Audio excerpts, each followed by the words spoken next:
The thing that fascinates me about acting, and it seems obvious once you get into it, is how often a scene is about something else and the subtext that's involved. And I was thinking about sex, as I often do. Don't we all?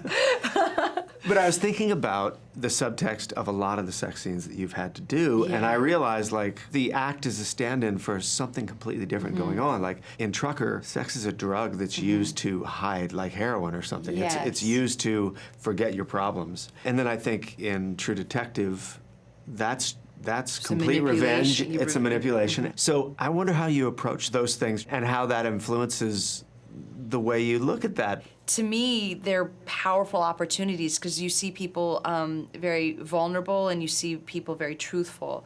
Trucker, for example, my inspiration really for that role, James and I spoke a lot about this, was actually a Mustang, a horse. Like a wild horse? A wild horse. No kidding. Yeah, that couldn't be corralled.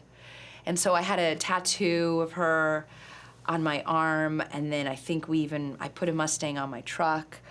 That was a real someone that you couldn't keep hold of. So that scene was inspired by a Mustang. You know, you're going to have sex, and now that wasn't the intimate part. The intimate part is the part after the sex, when I get off of you and I sit on the edge of the bed and you're still sitting there. Like, now you need to leave. That was the opening scene of the movie, and so I wanted audiences to understand who this woman was right off the bat. And then I love that scene afterwards. She leaves the hotel room and it's that long tracking shot where James follows me, and it's that long walk in the dark, and I'm cool.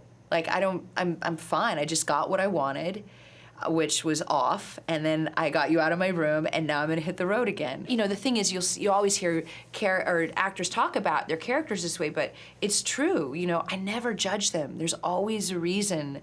I never want you to sort of approve of everything that anybody does or any of my choices, or it's like that, oh, I just want to punch somebody in the face when they say, well, it's not likable that they would do that. That's like would somebody really do that? And I just think, you know, I don't care if you don't like her. I want you to put yourself in her shoes. I want you to relate to her for a second. Yeah. Because you're not always likable. Whoever's saying that is not always likable. I'm not always likable, you know, but I want to be truthful to how somebody really might be in that situation.